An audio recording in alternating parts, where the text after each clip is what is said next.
100 కోట్ల రూపాయల విలువ చేసే మంగళం డిపోకు చెందిన 10 ఎకరాల స్థలాన్ని పూణేకి చెందిన పినాకిల్ సంస్థకు అమ్మే అధికారం రాష్ట్ర ప్రభుత్వానికి ఎవరిచ్చారని సిఐటియు రాష్ట్ర ఉపాధ్యక్షులు కందారపు మురళి తీవ్రంగా ప్రశ్నించారు. మంగళవారం మంగళం డిపోను సిఐటియు జిల్లా అధ్యక్షుడు జయచంద్ర, కోశాధికారి ఈఎస్ కుమార్లతో కలిసి ఆయన సందర్శించారు. ఈ సందర్భంగా కార్మికులను ఉద్దేశించి ఆయన ప్రసంగించారు.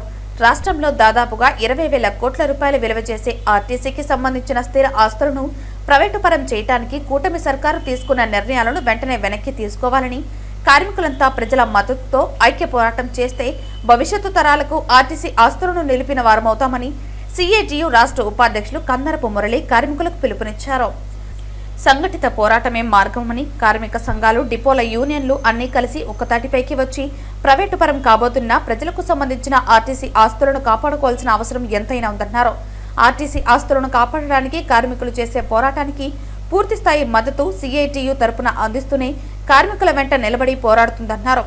ఈ సందర్శన కార్యక్రమంలో ఏఎస్డబ్ల్యూఎఫ్ జిల్లా అధ్యక్షులు ఎన్ఎస్ మన్యం, జిల్లా ప్రధాన కార్యదర్శి కుమార్, ఎస్డబ్ల్యూఎఫ్ మంగళం డిపో అధ్యక్షులు మురళి, జన విజ్ఞాన వేదిక కార్యదర్శి రెడ్డప్ప, మంగళం డిపో సిబ్బంది, కార్మికులు పెద్ద సంఖ్యలో పాల్గొన్నారు.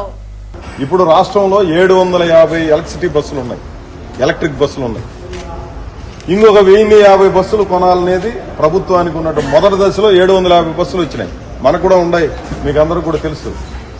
750 బస్సులు ఫస్ట్ ఫేజ్ అయింది. సెకండ్ ఫేజ్ లో 1050 బస్సులు. థర్డ్ ఫేజ్ లోకి వచ్చేటప్పటికి 3000 బస్సులు ఆంధ్ర రాష్ట్రం మొత్తం 3000 బస్సులతో నింపేసి ఈ బస్సులన్నీ అదృశ్యం అయిపోవాలి. డీజిల్ తో నడిచే బస్సు ఒక్కటి కూడా ఉండకూడదు. 2029 నాటికి ఒక జీవో ఇచ్చారు. 24వ సంవత్సరంలో 88 జీవో నెంబర్ అది. ఆ జీవోలో 2029 నాటికి ఆంధ్ర రాష్ట్రంలో పర్యావరణం దెబ్బతినకుండా ఉండడం కోసం మొత్తం డీజిల్ బస్సు అనేది లేకుండా ఎలక్ట్రిసిటీ బస్సులతో నింపేయాలనేది ఆ జీవోలో ఉన్నటువంటి సారాంశం. ఆ ప్రయత్నం ప్రారంభమైంది.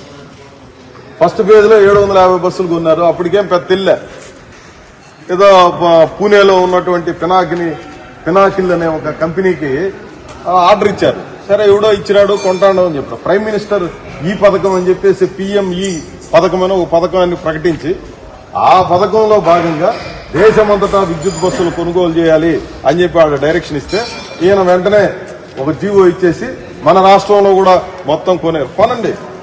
ఎవరు కొనాలా? ఆర్టీసీ కొనండి. ఆర్టీసీ కొంటే మేమంతా సమర్థిస్తాం. ఈడ ఆర్టీసీ ఈ స్థలాన్ని అంతా కూడా నువ్వు ఛార్జింగ్ పాయింట్లు పెడతావా, లేకపోతే ఇంకేమన్నా పాయింట్లు పెడతావా, నువ్వేమన్నా చేయాలంటే చెయ్యి. నువ్వు 3000 కాదు 5000 బస్సులు కొనావు, ఎవడొద్దంటాడు? ఎవడో పినాకిల్ అనే కంపెనీ పూణే వాడికి ఇచ్చారు కాబట్టి వాడంతా కూడా సప్లై చేస్తున్నాడు కాబట్టి సప్లై చేస్తే వాడైనా కొనుక్కోమను స్థలము. ఆర్టీసీ స్థలాలు ఎందుకు ఇవ్వాలనేది మనం మాట్లాడుతున్నది. 20,000 కోట్ల రూపాయలు విలువ చేసే ఆర్టీసీ స్థలాలన్నింటినీ కూడా ఈ పినాకిల్ అనే కంపెనీకి అప్పజెప్పడం కోసం పథకం ప్రకారం ఇదంతా కూడా నిన్న మొన్నటి దాకా చెప్తా ఉంటే అది నిజమా కాదా రకరకాల అనుమానాలతో జనం అంతా ఉండేవాళ్ళు. ఇప్పుడు లేటెస్ట్ గా మొన్న ఒక సర్క్యులర్ ఇచ్చింది గవర్నమెంట్.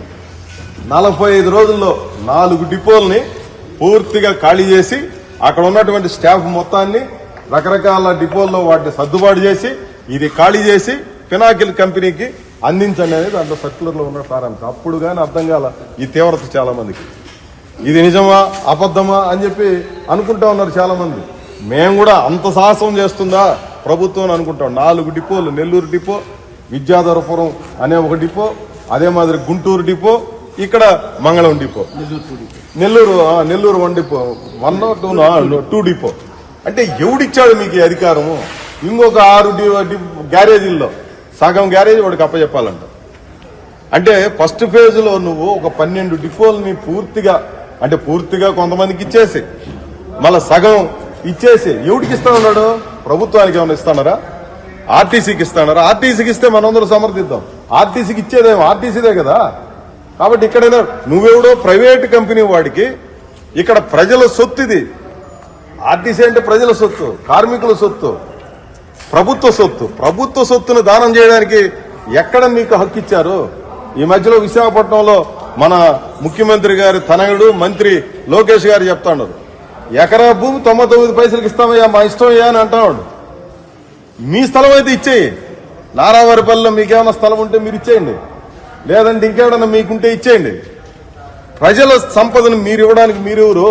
ఆర్టీసీ సంపదని ఆ పూనా కంపెనీకి ఇవ్వడానికి మీరెవరు? మీకేం సంబంధము? ఇది తప్పు అని చెప్పి చెప్తాను.